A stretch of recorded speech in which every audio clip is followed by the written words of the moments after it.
Em nome do Pai, do Filho e do Espírito Santo. Amém. Ó vinde, Espírito Criador, as nossas almas visitai, e enchei os corações com vossos dons celestiais. Vós sois chamado intercessor do Deus excelso, dom sem par, a fonte viva, o fogo, o amor, a unção divina e salutar. Sois doador dos 7 dons, e sois poder na mão do Pai, por ele prometido a nós, por nós seus feitos proclamai. A nossa mente iluminai, os corações enchei de amor, nossa fraqueza encorajai, qual força eterna e protetor. Nosso inimigo repeli e concedei-nos vossa paz. Se pela graça nos guiais, o mal deixamos para trás. Ao Pai e ao Filho Salvador, por vós possamos conhecer, que procedeis do seu amor, fazei-nos sempre firmes crer. Amém.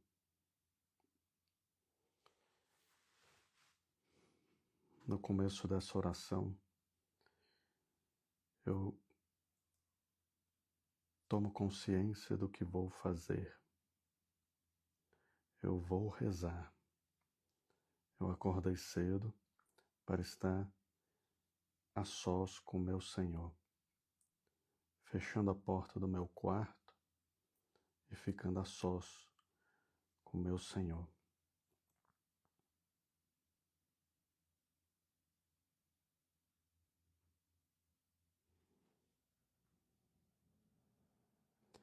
Aumenta minha fé, Senhor.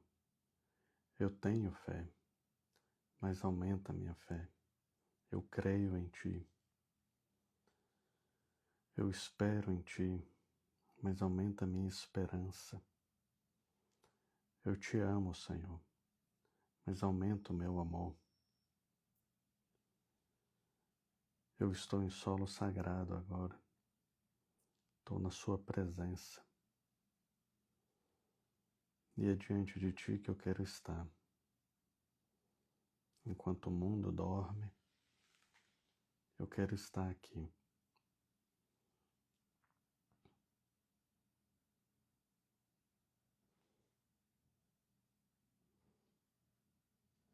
Maria, minha mãe, me acompanha nessa oração.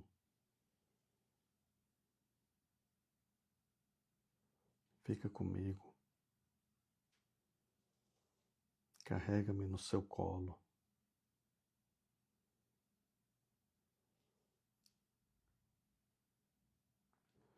Meu anjo da guarda, ilumine-me nessa oração.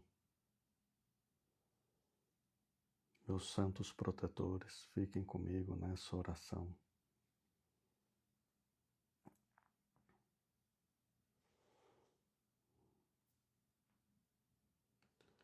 Hoje, Senhor, o tema da minha oração é Maria no cenáculo, enquanto a igreja se recolhe no conclave, junto com os cardeais. Uma igreja que nesse momento está na tempestade.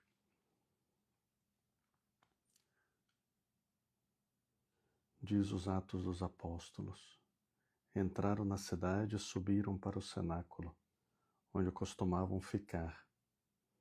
Ali estavam Pedro e João, Tiago e André, Filipe e Tomé, Bartolomeu e Mateus, Tiago, filho de Alfeu, Simão, o Zelota, e Judas, filho de Tiago.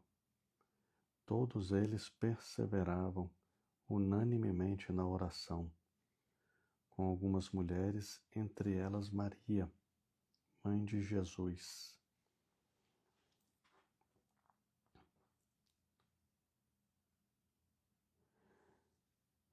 Eu ofereço essa oração pelos cardeais no conclave, pela Santa Igreja.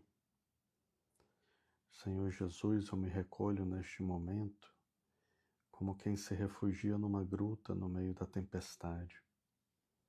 O mundo lá fora grita, corre, julga, zomba, mata, adora falsos deuses. Mas aqui dentro, em meu coração, eu quero criar silêncio. um silêncio que não seja ausência de ruído, mas presença da tua voz. Eu te ofereço este tempo como um pequeno grão de areia escondido na praia, mas com um desejo sincero de te amar.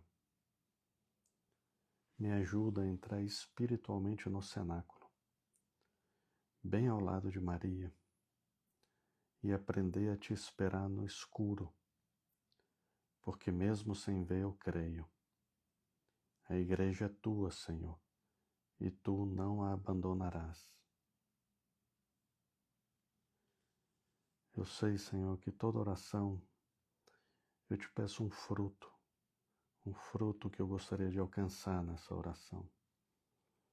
Em primeiro lugar, eu gostaria de alcançar uma conversão profunda, enraizada no princípio e fundamento. Reconhecer que eu fui criado para te amar, te servir e salvar minha alma. E que toda a minha existência deve ser um hino de louvor ao teu nome. Eu também quero compreender, bem no fundo da minha alma, que a igreja é de Cristo e que tudo o que nela acontece faz parte de um plano maior de salvação. Mesmo quando os ventos da história parecem furiosos, quando parece que há muita confusão no ar.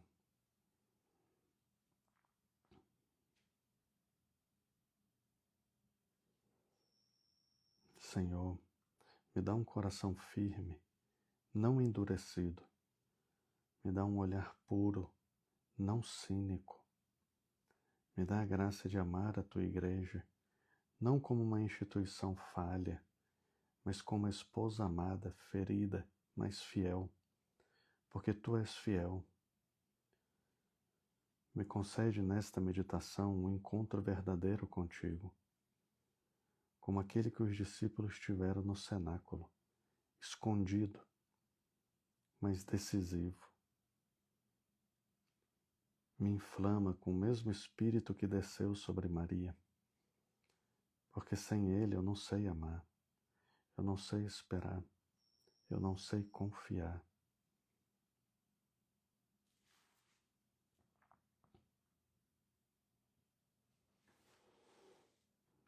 Agora, Senhor, nessa composição de lugar, eu quero pensar duas cenas.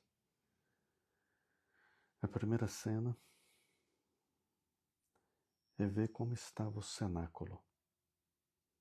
E todos perseveravam unânimes na oração, com Maria, a mãe de Jesus. Imaginar como depois da ascensão de Jesus, os apóstolos voltaram para Jerusalém, mas eles estavam abatidos, estavam com medo, silenciosos. Mas, obedientes à ordem do Senhor, que disse-lhes: permanecei na cidade até que sejais revestidos da força do alto, eles foram. E subiram novamente para o cenáculo, que é aquela sala ampla e alta, que já havia sido consagrada pela última ceia, pelo lava-pés e também pelas primeiras aparições de Jesus ressuscitado. Segundo as visões de Ana Catarina Emery, o cenáculo parecia agora um útero espiritual, silencioso, recolhido, fértil de oração. Ali dentro, os 11 apóstolos, algumas mulheres fiéis e a mãe de Jesus, se recolheram por dias inteiros, longe do barulho da cidade, longe do medo dos soldados, longe das discussões sobre o que fazer. E no centro desse silêncio estava Maria. Ela não falava muito, mas sua presença irradiava paz, como se o Espírito Santo já habitasse nela de modo novo. Ela era, naquele grupo ainda muito confuso e ferido, a coluna de fé e de esperança. Muitos dos apóstolos ainda estavam inseguros, lembrando suas próprias quedas, carregando as marcas da traição e da dúvida. Mas ali o olhar de Maria não o julgava, o sustentava. A Santa Catarina Emmerich viu Maria sentada, com as mãos postas envolta por uma luz interior que não vinha das velas do ambiente. Sua oração era contínua, não havia agitação em seus gestos.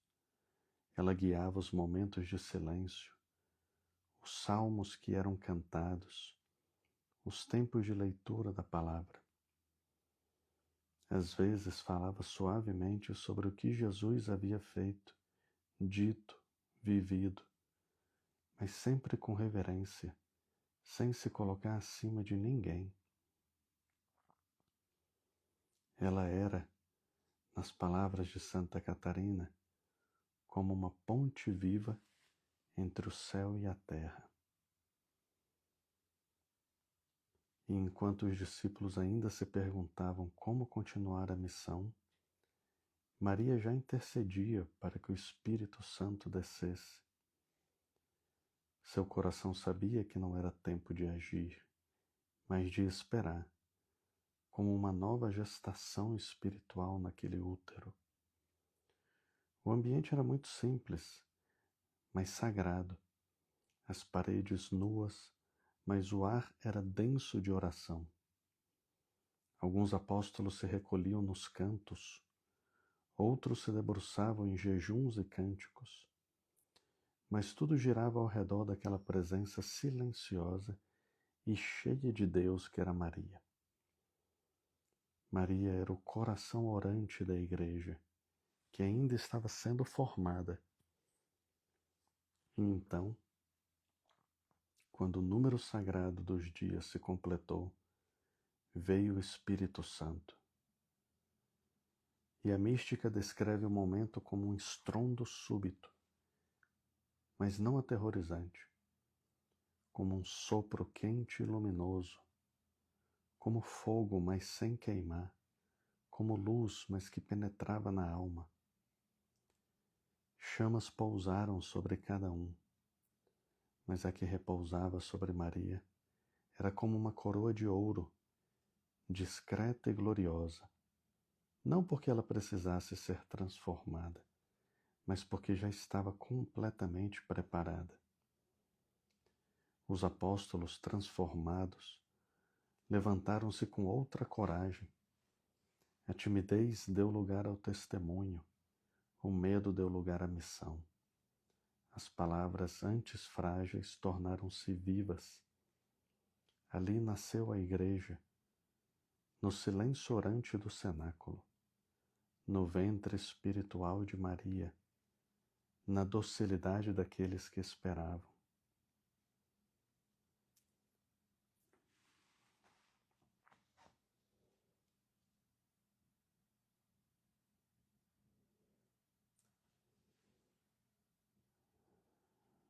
Fique uns minutos junto com Maria e os discípulos, naquele cenáculo.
A igreja não nasce da estratégia, nem da força, mas da oração escondida de Maria, com os que ainda não sabem o que fazer, mas sabem em quem esperar.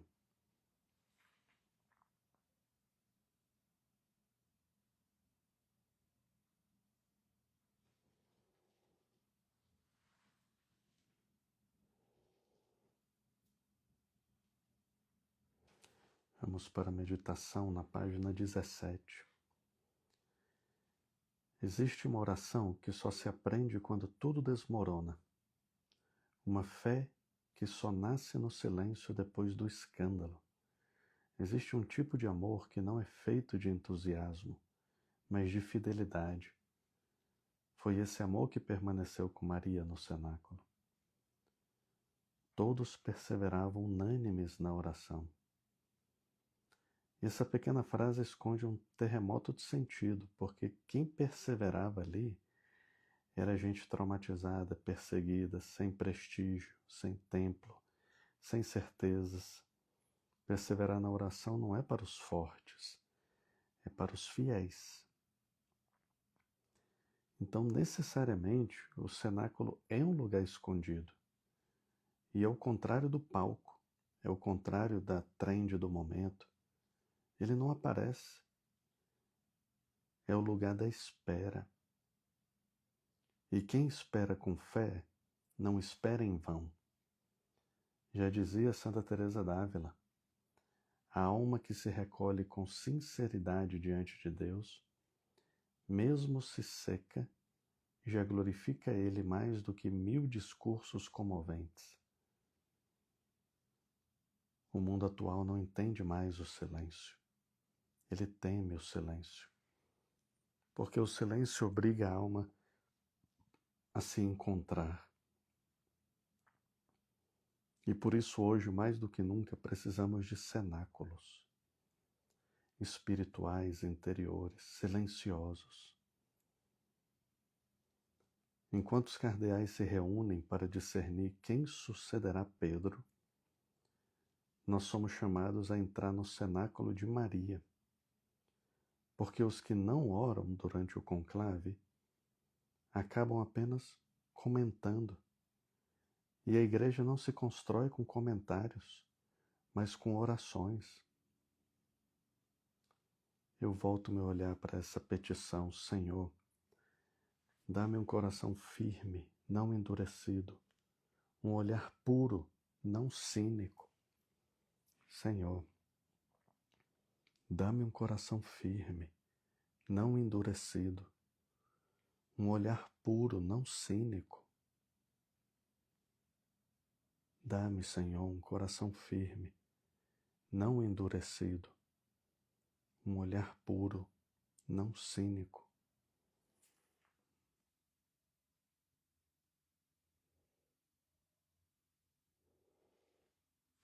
No primeiro ponto dessa oração, nós contemplamos como o tempo que vivemos são como os dias de Noé. Vivemos tempos apocalípticos. E não por sensacionalismo. Basta olharmos ao nosso redor. Por um realismo espiritual nós observamos isso. Não tem como olhar o mundo e não ver os sinais de uma cultura em colapso moral, afetivo e espiritual. Os dias de hoje são parecidos com os dias de Noé. Quando o Senhor viu que a maldade do homem se multiplicava sobre a terra e que toda a imaginação dos pensamentos de seu coração era continuamente má.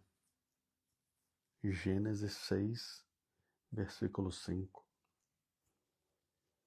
Santo Irineu de Leão escrevia: Deus não destrói o mundo com vingança, mas o reconduz à humildade com justiça. Um dia desse eu via uma entrevista do padre José Antônio Fortea de 2015, onde ele fazia uma análise da situação do mundo atual. E ele comentava que, biblicamente, nós aprendemos que Deus atua da seguinte forma. Quando o mundo entra numa autodestruição, Deus intervém. E é quando ele recomeça. Não porque ele nos odeia, mas quando ele vê que uma humanidade criou uma máquina de condenação eterna, ele não permite que isso aconteça. pelo bem dos seus filhos. E ele intervém com castigo.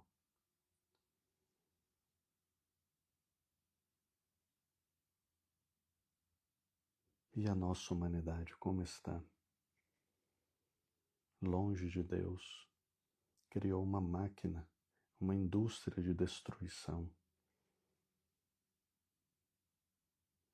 O que vemos hoje?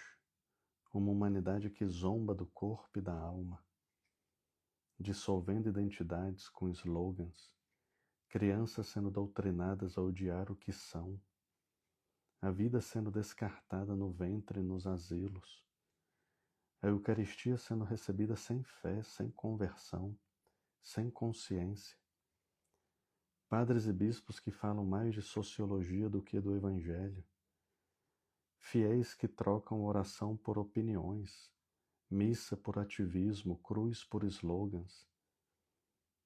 Como dizia São João Crisóstomo, não há nada que destrua mais a Igreja do que os que vivem nela, como se não pertencessem a Cristo. É esse o tempo. E é nesse tempo que Deus nos chama a orar.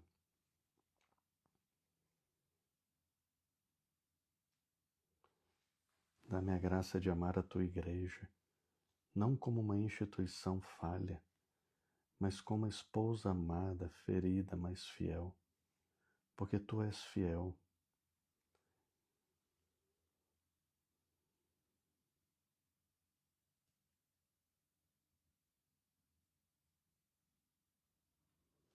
Nesses momentos de silêncio da oração mental, eleve o seu coração a Deus. Não são palavras, não são raciocínios, mas o meu coração, durante meia hora, pelo menos tem que ter ali 1 minuto ou alguns segundos de elevação a Deus. Eu preciso tocar, mover o meu coração a Deus. Esse é o objetivo da oração mental.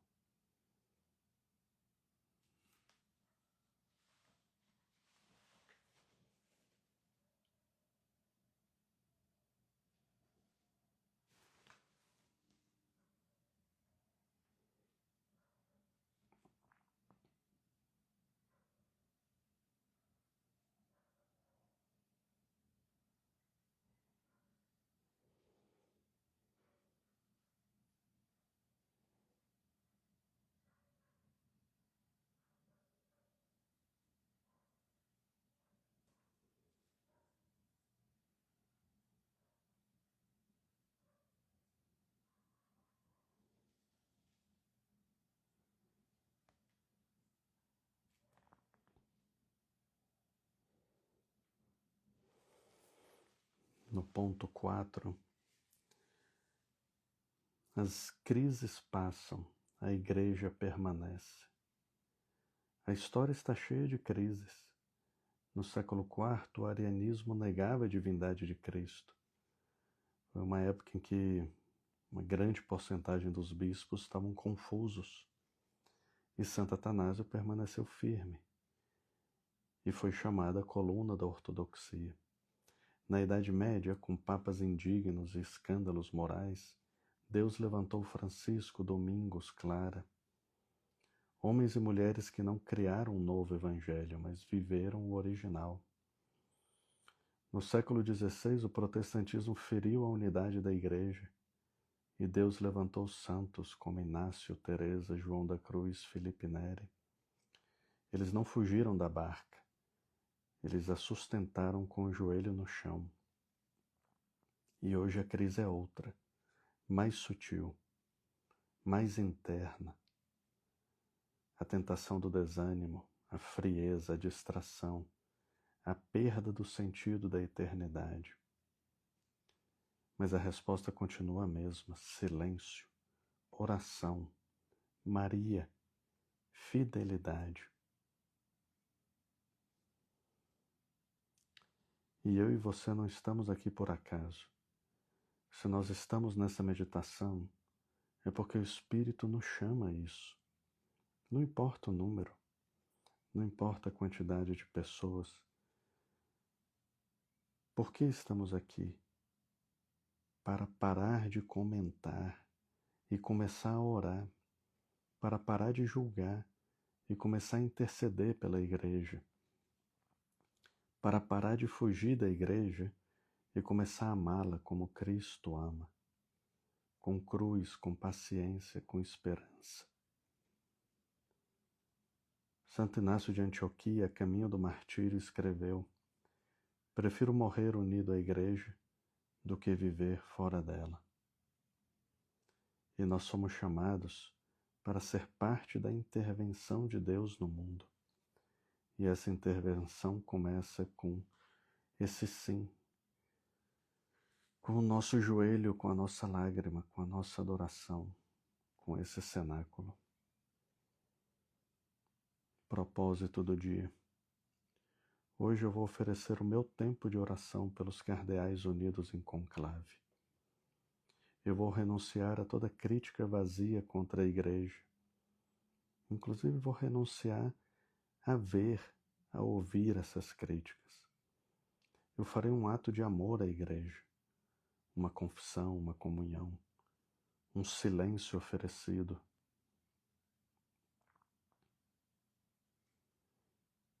Nesses últimos 3 minutinhos de oração, vamos fazer um pequeno exame. O que mais me tocou neste tempo de oração?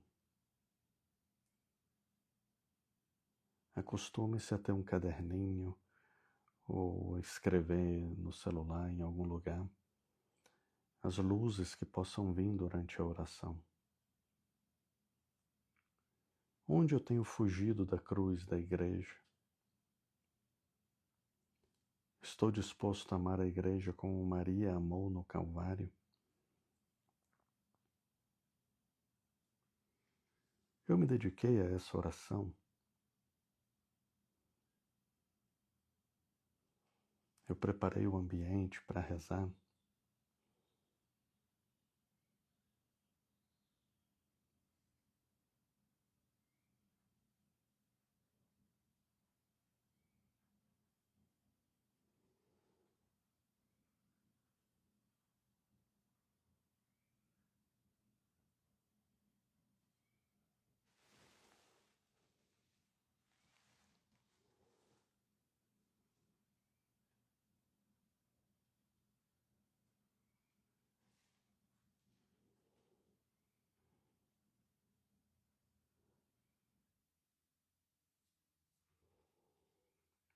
Oração final.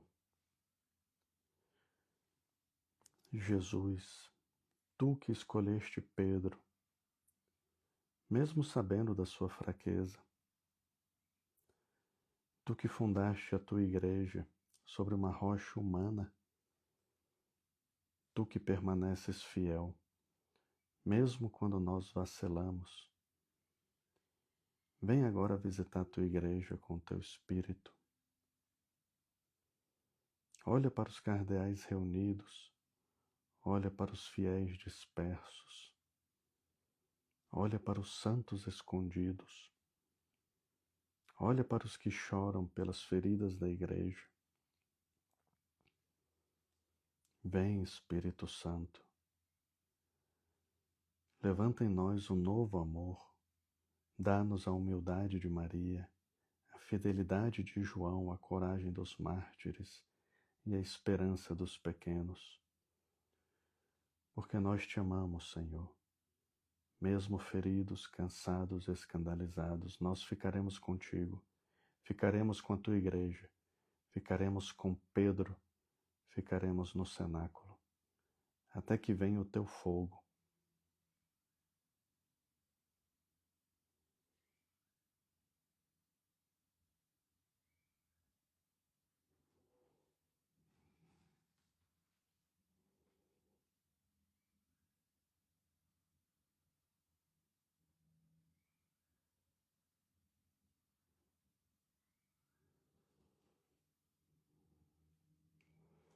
Nós os damos graças, Senhor, por essa oração. Em nome do Pai, do Filho e do Espírito Santo. Amém. Muito obrigado a todos aqueles que participaram. Como eu também estava fazendo a minha oração, eu não coloquei a câmera, né, para mim, mas sim voltada para a imagem de Nossa Senhora e de Jesus. E nos vemos amanhã, com a graça de Deus. Aqueles que queiram participar serão sempre bem-vindos.